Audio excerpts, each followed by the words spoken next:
हरियाणा के सोनीपत में केंद्रीय मंत्री नितिन गडकरी व सीएम मनोहर लाल ने कांग्रेस पर कड़ा प्रहार किया है। मौका था भाजपा की भारत गौरव रैली का। सोनीपत में ये रैली हुई और यहां पर सीएम और केंद्रीय मंत्री नितिन गडकरी, सड़क और परिवहन मंत्री नितिन गडकरी ने 3D की बात की। लगातार ये तीसरा दिन है जब 3D पर बात हो रही है। पहले सिरसा की गृह मंत्री अमित शाह की रैली में इसका जिक्र हुआ था, गृह मंत्री ने जिक्र किया था। बता दूं कि 3D क्या है। पूर्व की कांग्रेस सरकार में दरबारी, डीलर और दामाद की चलती थी, इसको लेकर 3D पर तंज किया जाता है और इस रैली में भी वही किया गया। नितिन गडकरी ने कहा कि कांग्रेस ने 60 साल में गरीबी हटाओ का नारा दिया, लेकिन गरीबी केवल कांग्रेस के नेताओं की हटी। काफी बड़ा हमला था।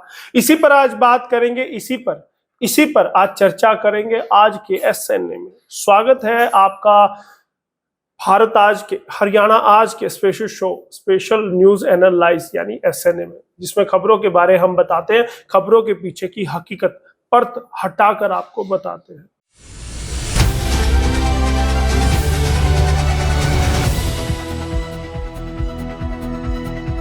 पहले गडकरी व सीएम ने राई में 890 करोड़ रुपए की लागत से बने 11 फ्लाईओवर और नेशनल हाईवे 44 के 30 किलोमीटर लंबाई की सड़क की परियोजना का लोकार्पण किया। ऐसा क्यों हो रहा है वो भी समझ लीजिए, क्योंकि 2024 के चुनाव नजदीक है और चुनाव की ये सुगबुगाहट शुरू होते ही अब लगातार आनन फानन में ये दौरे हो रहे हैं, ताबड़तोड़ दौरे हो रहे हैं। अभी 2 दिन पहले देश के गृह मंत्री अमित शाह सिरसा पहुंचे थे। अब 2 दिन के बाद नितिन गडकरी सड़क एवं परिवहन मंत्री सोनीपत आते हैं।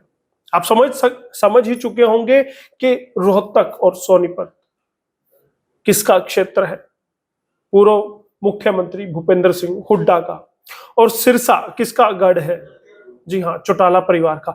इसीलिए अब कहीं ना कहीं रिपोर्ट में बताया जा रहा था कि ये दोनों जो गढ़ है, ये जो दोनों सीटें हैं, वो कहीं ना कहीं कमजोर पड़ती दिखाई दे रही। इसीलिए भाजपा का पूरा फोकस यहीं पर, यहां से शुरुआत है। अभी पूरे हरियाणा को नापना है, क्योंकि संसदीय 10 सीटों पर कब्जा जो दोबारा से भाजपा जमाना चाहती है। लेकिन वो कैसे वो दोबारा से इस पर अपना पांव जमा पाएगी, कैसे वो 10 सीट जीत पाएगी, अपने अच्छे काम जनता को बताएगी और पहले के जो शासन रहे हैं, पहले की जो सरकारें रही, उनकी बुराइयां करेगी। और उसी पर लगे हुए हैं भाजपा के ये नेता। इस रैली में एक और खास बात ये रही कि जो जिक्र किया जा रहा था सिरसा रैली को लेकर के, दुष्यंत चौटाला जेजेपी के पूरा कैडर इससे दूर रहा था, तो इस रैली में, इस कार्यक्रम में दुष्यंत चौटाला भी उपस्थित रहे।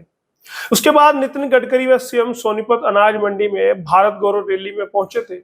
ये लोकार्पण करने के बाद जो मैंने आपको बताए, उसके बाद वो रैली में गए थे, जहां उन्होंने मंच से सभी कार्यकर्ताओं का अभिवादन किया। इसके बाद दीप प्रज्वलित कर कार्यक्रम का शुभारंभ किया। रैली तो बहाना था, असली निशाना कांग्रेस थी और उन्होंने उस पर हमला किया भी। उन्होंने क्या कहा सुन लीजिए। देश में कांग्रेस ने 60 साल राज किया और लोगों को गरीबी हटाने का झांसा दिया। 60 साल कांग्रेस वाले नेताओं की गरीबी जरूर दूर हो गई। 60 साल में जो कांग्रेस नहीं कर पाई, वे केवल 9 साल में मोदी के नेतृत्व ने हम कर दिखाया। यह हमारी सरकार की उपलब्धि है, विशेषता है, ये गडकरी ने कहा। गडकरी ने आगे भी कहा कि हरियाणा का संपर्क अब दिल्ली से है, बहुत से एक्सप्रेस वे बना रहे हैं। जैसा मैंने इस रिपोर्ट में पहले भी कहा था, अपनी उपलब्धि गिनवाएंगे और पिछली सरकारों की गलतियां गिनवाएंगे, कमियां गिनवाएंगे, तभी तो दोबारा सरकार बनेगी। और वही करके गए नितिन गडकरी। केंद्रीय मंत्री ने सड़कों के निर्माण को लेकर हरियाणा में हुए कामों को गिनवाया भी। अब उपलब्धियां हैं तो उन्हें गिनवाएंगे, ताकि फिर से लोगों को लुभा सके। उन्होंने कहा कि हरियाणा में 100 के करीब प्रोजेक्ट्स उनके चल रहे हैं, उनके यानी सड़क परिवहन मंत्रालय के। उन्होंने कहा कि अब सोनीपत से मुंबई तक 12.5 घंटे में पहुंच जाएंगे। हरियाणा में 6000 करोड़ का काम हमने पूरा कर लिया। ग्रीन एक्सप्रेस वे बन रहे हैं। अंबाला से कोटपुतली तक 313 किलोमीटर का काम पूरा कर दिया। प्रधानमंत्री नरेंद्र मोदी की वो तारीफ करना नहीं भूले, उन्हें याद करना नहीं भूले। उन्होंने क्या कहा, प्रधानमंत्री नरेंद्र मोदी इसका उद्घाटन करेंगे, यानी 313 किलोमीटर का जो ये एक्सप्रेस वे बनेगा उसका उद्घाटन करने के लिए खुद मुख्यमंत्री नहीं प्रधानमंत्री देश के आएंगे, ऐसा उन्होंने कहा। इसके लिए सीएम मनोहर लाल से उन्होंने आग्रह किया कि दिल्ली अमृतसर कटरा हरियाणा के लिए महत्वपूर्ण है, ऐसा मौका था तो हरियाणा के सीएम कहां पीछे रहते, यानी कि उन्होंने संबोधन में सीएम का नाम लिया और सीएम फिर कहां पीछे रहते। अब सीएम मनोहर लाल ने क्या कहा वो भी सुन लीजिए। सीएम ने कहा कि राष्ट्रीय राजमार्ग केवल देश के नागरिकों की यात्रा को सुगम बनाने का कार्य नहीं करता, बल्कि देश प्रदेश की अर्थव्यवस्था को सुदृढ़ करने का भी कार्य करता है। अपनी उपलब्धियां गिनवानी वो नहीं भूले, लेकिन जनता के दरबार में से मनोहर लाल ने भी कांग्रेस को लपेट ही दिया। यानी जो रैली थी, जो जनता का दरबार था, अपनी उपलब्धियां सीएम ने भी गिनवाई, लेकिन कांग्रेस को लपेटना वो भी नहीं भूले, जैसे नितिन गडकरी ने किया था। इससे पहले सीएम मनोहर लाल ने रैली में कांग्रेस पर प्रहार किया, कड़ा प्रहार किया। उन्होंने फिर वो अपनी बात दोहराई। उन्होंने कहा कि 3D का हमने सफाया कर दिया। पूर्व की सरकार में दरबारी की चलती थी, डीलर सरकार चलाते थे और दामाद भी इनमें से एक थे, यानी रॉबर्ट वाड्रा पर उनका निशाना था। अब ये खत्म हो गए हैं। अपने कार्यकाल में 3,000 रुपए बुढ़ापा पेंशन करेंगे। जो 1,000 रुपए में शेखी बघारते थे उनको पीछे छोड़ दिया है हमने, यानी चौटाला सरकार को उन्होंने घेरा है। लेकिन आप याद रखिएगा कि 2 दिन पहले इनेलो की, ओम प्रकाश चौटाला की, चौधरी देवीलाल की, खुद गृह मंत्री अमित शाह ने तारीफ की थी। जजपा को नजरअंदाज किया गया था, लेकिन इनेलो की तारीफ की थी। इस रैली में उलट है, जजपा के कोटे से deputy CM Dushyant Chautala rally में थे और इनेलो को आड़े हाथों लिया यहां पर, यानी उनकी पेंशन पर उन्होंने तंज कसा सीएम मनोहर लाल ने। उन्होंने कहा कि मेट्रो का भी हम विस्तार कराया है और कराएंगे। पूर्व की सरकारों ने गुंडागर्दी को सपोर्ट किया और आगे सीएम ने कहा कि 10 साल पहले भ्रष्टाचारियों का हरियाणा था, अब सबको समाप्त कर दिया, यानी भ्रष्टाचार मुक्त उन्होंने सरकार चलाई है, भ्रष्टाचार मुक्त प्रदेश उन्होंने बना दिया। उन्होंने आगे कहा कि अब निर्भय होकर गरीब या अमीर हो कोई चिंता करने की जरूरत नहीं पड़ती।